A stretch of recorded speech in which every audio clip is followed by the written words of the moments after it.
Siguiente. Y bueno, aquí como primero sueño también es un itinerario científico. Se lo comparo con la siguiente ilustración, porque en la siguiente ilustración se muestra Apolo y con un rayo de luz dando a un espejo, y del otro lado está su parte sombría oculta. Es este juego del claroscuro. Si lo vemos en la tradición prehispánica hay algo parecido con Tezcatlipoca, porque hay un espejo de obsidiana y esas cuestiones. Aquí hay una idea similar, pero esta es una idea europea, en donde se ven los distintos ángulos o puntos de proyección que puede haber en una misma luz, y de eso cómo se difumina en la parte última de la Tierra. Es como si todos los reinos tuvieran que emular de la tierra hasta el cielo, y es como la idea del mundo vegetativo, después el mundo animal, y luego las realidades superiores que tienen que ver con Dios, como está en hebreo escrito ahí en la parte de las nubes. Hay un círculo y hay una como luz, ahí digamos hay un esplendor mayor. ¿Qué le queda al hombre? Pues realmente muy poco de todo ese esplendor. El hombre solo puede asir muy poco de esa gran magnanimidad universal que puede haber en el conocimiento, y en este caso de la historia, en lo que yo puse énfasis en mi libro, ¿no? Siguiente, por favor. Luego aquí pongo pues el grabado de la portadilla de Primero Sueño, que tiene que ver con la exuberancia del barroco. Pongo un mapamundi de esa época que ilustran a un lado de la portada misma, que tiene un amerindio y un guerrero español. A los pies de ambos guerreros hay una parte donde se ve el plus y el ultra, porque sí hubo un más allá de las columnas de Hércules, como era una manera metafórica de denominar los límites del mundo grecolatino. Obviamente sí hay un más allá, y sí Sor Juana tiene toda esta connotación tan rica en el aspecto literario, pero que acumulaban también una gran riqueza natural que había en la Nueva España. Se la presenta como un aura como una poetisa laureada, porque ya en ese tiempo era muy reconocida, y está in der Lix arde y in der Lix luce, es decir, donde el sol arde y donde la nieve brilla, que son también lemas latinos para hacer alusión al volcán Popocatépetl y a la mujer dormida Iztaccíhuatl, ¿no? Ya desde la entrada estaba proyectando esa imagen hacia el exterior. En este caso, como sus obras fueron impresas tanto en Sevilla como en Madrid, allá era lo que les llamaba la atención, esa manera tan rica de tener, cuando muchos autores de la misma época eran un tanto más sobrios, o aunque fueran muy elegantes y no tenían este grado de sutilidad femenino que tenía Sor Juana, porque una de sus primeras ontologías lleva el título de Inundación Castálida, y el mismo título te da connotación a las musas del agua, a las ninfas del agua, y en ese sentido a un autor varonil no hubiera puesto ese tipo de título, ¿no? O sea, eso ya es, solamente a Sor Juana se le quedaría bien, ¿no? Siguiente. Y la contribución, pues, digámoslo así, fue que me di a la tarea de sumergirme, por eso 975 versos que comprenden el poema La Magna Silva de Sor Juana. Y nadie lo había dicho desde el enfoque histórico. Siguiente. Y pues, digamos, son las corrientes por bloque del pensamiento de Sor Juana, que hay una cuestión barroca, pero ya con una renovación de la escolástica, de todos esos aportes, la filosofía moderna, que tiene que ver con una idea mecanicista e instrumental y de métrica que debe de haber en los cálculos, porque en esta época la astronomía, la cartografía exigían más la cuestión pura o formal de la ciencia, ¿no? y esto en el mundo novohispano pues, no fue la excepción. En ese sentido no fue tan instrumental como la vía protestante, que es una vía más lineal, una vía que no compensa tanto lo que Nietzsche decía de la Gaia ciencia, de un vínculo entre las humanidades y las ciencias exactas. Aquí sí lo hubo en la Nueva España. Y que retoma esta inercia de la filosofía humanística por hacer también este nexo de ciencia y arte. No puede haber ciencia sin arte de alguna manera, ¿no? A veces cuando se vuelve pobre la ciencia es cuando se mete demasiado a lo meramente científico y deja de lado que es un producto también nacido de las artes. Siguiente. Es lo que de alguna manera ya en ilustración muestro, la base humanista clásica, en donde hay gran influencia de Platón y Aristóteles poniendo peso en lo concreto, pero eso concreto no tendría solidez sino teórico. Por eso Platón ve al cielo, ¿no? Porque de alguna manera también la ciencia y el conocimiento tiene que ser trascendental, porque de lo contrario o se quedaría en la nostalgia del pasado o en el gusto de la novedad del presente, y no habría una proyección al futuro. Para que haya proyección al futuro debe de haber bases firmes, como decía Aristóteles y Heráclito, y al mismo tiempo debe de haber sentido de lo que se quiere o a donde se quiere ir. Es el rumbo, ¿no? Siguiente. Y ya, digamos, la concepción histórica barroca en espiral es paralelamente con Vico, un italiano, también desarrolla más o menos, aunque no se conocieron, los dos son autores barrocos, y Vico pues habla del corso y el ricorso. El corso lo que está en curso, y el ricorso es esta parte medio retrasada que se da ante los procesos, es decir, para avanzar a veces se requiere de un pasito para adelante y dos para atrás, o de esa manera, no nada más ir lanzando las proyecciones hacia el frente, porque de esa cuestión se queda uno en el tren de la historia, y creo que esa visión de ver al progreso es lo que le ha dado al traste a muchas civilizaciones y le ha dado al traste al hombre mismo, porque no se da el lujo de experimentar un poco más, y también es la manera en cómo el hombre adquiere experiencia. Siguiente.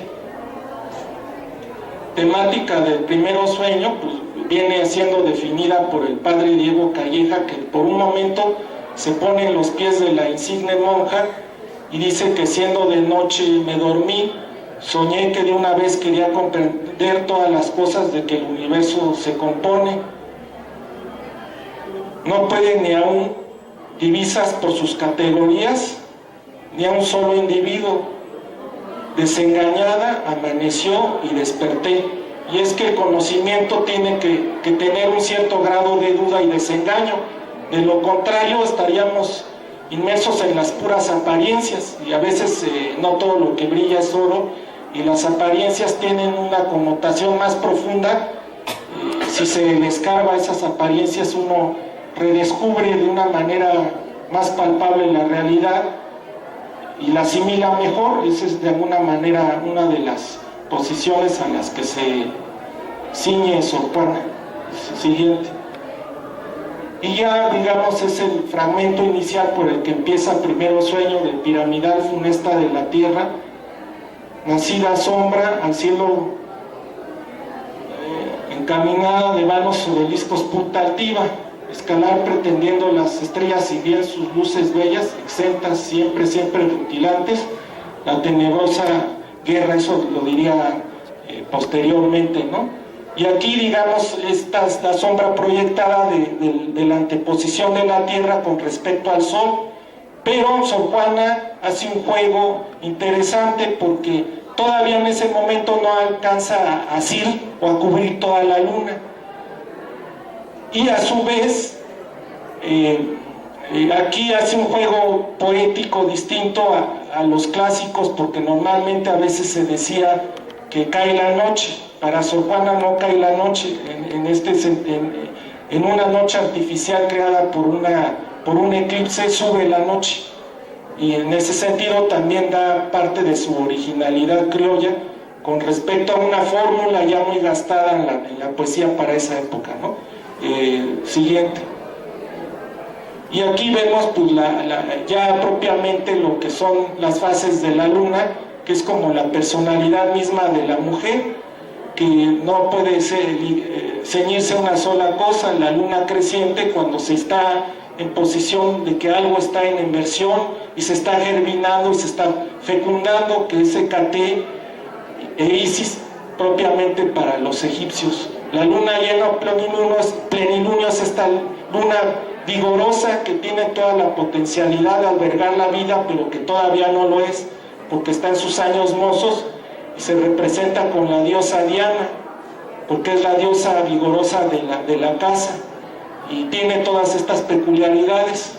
Y la luna media o menguante, que ya es cuando se está retirando y propia a que se desaparezca esa fase, ¿no? Y entonces se le relaciona con el inframundo, con toda esta parte que el hombre tiene ante la muerte. La muerte es un referente que nos hace ver la temporalidad. Si fuéramos eternos no tendríamos una preocupación legítima por la historia, porque no tendríamos un referente al cual ceñirnos.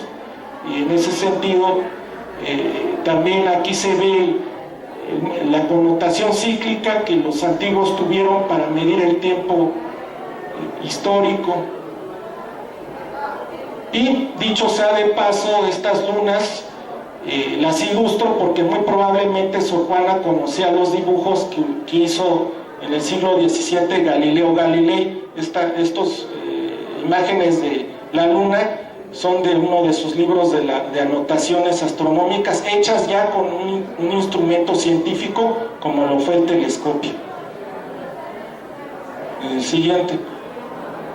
Y ya lo que había comentado en su introducción la maestra Maripaz, de lo que representa el emblema de Babel, de la Torre de Babel, que la realidad por sí misma no puede ser homogénea, porque tarde o temprano tiende a diversificarse, y el emblema de Babel es eso, hace alusión a esta vida rica, poblada de cosas en lo natural, pero también de lenguas, y lo podemos ver con el español. El español, a raíz de su americanización, también adquirió riqueza de otros vocablos, y es una manera como, lejos de la disgregación, porque también desde otra perspectiva puritana, de otros modelos de modernidad, puede ser más atómico este sentido, pero no en el caso de la modernidad barroca, que lo interpreta desde un punto de vista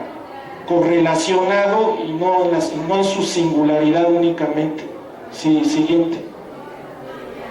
Bueno, el emblema de la rosa alquímica es este misterio, porque la rosa en sí mismo es un símbolo de transmutación, y aquí lo que yo quise enfatizar es que la rosa se atañe en su centro a un patrón geométrico perfecto. Si lo ponen en cuadrantes, pues sí se va, pero ya si se ve en la forma, cada uno de sus pétalos no es completamente igual, tiene una pequeña diferencia en la proporción. Entonces la armonía tiene que ver, y el ritmo tiene que ver con eso, juntar lo proporcional con lo sencillo y darle una ecuación equilibrada a eso. En la música se ve eso. En la simetría es ver lo simétrico y lo que no es simétrico, ¿no? Y en eso es la breve flor, lumea figura, se esculpe pues esa frágil hermosura, porque al mismo tiempo, como algo tan maravilloso puede ser tan frágil, ¿no? Y a la vez efímero. Siguiente. Y aquí pues es el emblema del emblema, uno inspirado del cuerpo, de Atanasio Kircher, pero que el primero sueño también hay una descripción del proceso fisiológico, porque si no hay un proceso fisiológico, no se puede dar paso al sueño, su connotación física, como un estado de dormir. Y entonces en ese estado de dormir, cuando se empieza a iniciar, hay un sosiego o una fatiga de los miembros. En este caso Sor Juana habla de los brazos y las piernas, ¿no? Y el tronco, pero fundamentalmente cae lo externo, empieza como que a letargarse primero antes de lo otro, y lo otro es un proceso interno que a partir de los humores vitales uno va teniendo este proceso, cuando a veces tiene una gran cena y todo, y un cansancio normal del día, llega a suceder una situación muy similar a la que describe en sus versos Sor Juana. Siguiente. Y bueno, aquí Harpócrates de alguna manera representa, el dios egipcio de la muerte, representa ese tipo de situación que se relaciona con el sueño, porque el sueño es lo más parecido que experimenta el hombre en vida a lo que se supone que es un estado de muerte, porque algunos, todas las religiones han situado al sueño, a la muerte, como una especie de sueño en otro plano, pero desde nuestro plano vivencial experimental no puede haber otro tipo de experiencia más cercana que no sea la del mismo sueño. Además, el sueño es una manera de ver la utopía o crearse una expectativa de nosotros mismos. Por eso el sueño también tiene una connotación sobre las concepciones de un tiempo y de una época. Siguiente, por favor. Bueno, y aquí sigue presente en nuestra época, porque siempre hay un afán por parte de los estudiosos, inclusive el mismo hombre implícitamente desde que es niño empieza a conocer algo, porque no podemos tener completamente una tabla rasa, siempre nos vamos llenando de ideas. Sobre todo hay un periodo muy incipiente de nuestras vidas que la imagen juega un papel muy relevante como parte del proceso nociológico del saber. Y aquí lo que ya había dicho, esta unión entre ciencia y arte, y que no está digamos estancada, sino que está en movimiento. Por eso hay un devenir, que quiere decir esta conciencia del acontecer mismo de la historia, que es lo que expresa la palabra devenir. Siguiente. Ya la conclusión para mí es que todas las obras maestras dan una estela y dejan su huella impresa en la historia. Y Primero Sueño no escapa de esa estela. Y Primero Sueño es el poema barroco que rebasa propiamente lo barroco. Con eso yo quiero decir que aunque la época barroca haya tenido su época de esplendor en el siglo de oro y en el México novohispano del siglo XVII, no quiere decir que su trascendencia se haya quedado en ese tiempo. También nos habla de esta época y sobre todo da una idea de globalidad, no nada más en el aspecto material, sino en el aspecto cultural. Hoy en día que se habla de la sociedad del conocimiento, para que sea conocimiento no nada más tenemos que quedarnos en lo meramente informativo, sino en lo formativo. Y en ese sentido, pues, esta proyección sigue siendo vigente, más vigente ahora que tenemos cada día más noticias de todos los rincones, por inhóspitos que sean.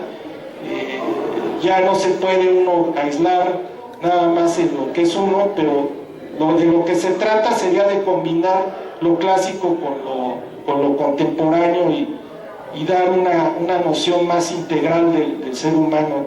Y ese también es mi propósito en esta conferencia, que se lleven una idea de las potencialidades que nosotros tenemos, que a veces no se quieren llegar a ver en plenitud, y sí, independientemente de las cuestiones, el alma no envejece, el alma es lo que nos alimenta, tanto en la cuestión mental como en la cuestión espiritual, que ese es la connotación humanística que podíamos entender ya para esta época de lo que sería nuestro redescubrimiento de nuestra alma. Y eso sería, ¿hay otra lámina con cuál ilustrar esto? El siguiente. Sí, bueno, sería ya las gracias, y también hago aquí la cuestión de las alas del Fénix, porque hay que renacer siempre de nuestras propias cenizas. Muchas gracias.